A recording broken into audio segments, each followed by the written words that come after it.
Nous sommes très inquiets par l'élection de Donald Trump aux États-Unis, par cette internationale d'extrême droite qui est en train de se mettre en place. Si la France et l'Europe veulent se faire respecter, il faut que nous ayons les moyens de nos ambitions et que nous soyons une puissance industrielle. Afin de défendre l'emploi dans l'industrie, plusieurs centaines de salariés d'Arkema, Vancorex, mais aussi Michelin, Auchan, les fonderies de Bretagne se sont mobilisés face au ministère des Finances à l'appel de la CGT.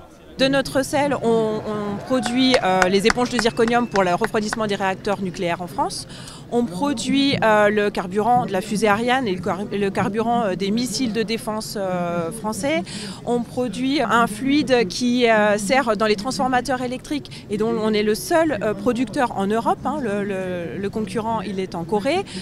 Donc c'est des choses dont on a forcément besoin en France. Donc c'est des secteurs sur lesquels nous, on pense qu'on devrait avoir une souveraineté. Et c'est pour ça que Vancorex devrait être nationalisé, pas simplement pour sauver les 450 emplois de Vancorex et les emplois induits derrière, mais surtout parce qu'en fait on en a besoin. Nous sommes ici pour forcer le gouvernement et le patronat à sortir du déni et à regarder en face la situation. Il n'y a pas de réindustrialisation. Descendez de vos tours d'ivoire, sortez des éléments de langage de vos communicants. Tous les experts partagent le constat de la CGT. Nous sommes au début d'un tsunami de désindustrialisation.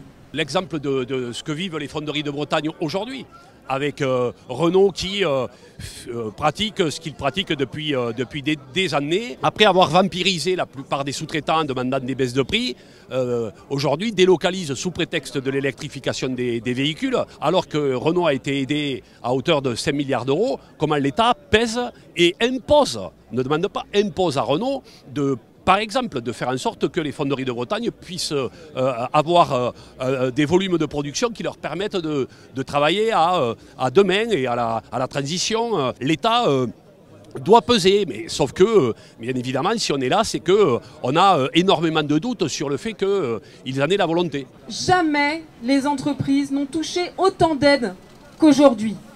Je rappelle les chiffres. 200 milliards chaque année, sans condition ni contrepartie. 200 milliards, c'est colossal. C'est un tiers du budget de l'État. Jamais les entreprises, les grandes notamment, n'ont payé aussi peu d'impôts dans notre pays. Ce que nous attendons aujourd'hui, notamment, c'est des mesures urgentes et concrètes pour arrêter cette saignée dans l'emploi industriel, c'est-à-dire un moratoire sur les PSE que nous avons recensés. Entre 200 000 et 300 000 emplois industriels sont menacés aujourd'hui dans le pays. Un exemple sur cette chaîne d'alimentation de l'industrie, Vancorex. Vancorex qui ferme. Derrière, il y aura tout un effet domino sur Arkema, sur Framatome Jarry, Thales Espace, etc. Donc c'est essentiel de maintenir l'existant pour aussi maintenir d'autres industries qui ne sont pas forcément menacées et revitaliser à terme le tissu industriel. Alors pour les Vancorex, les camarades,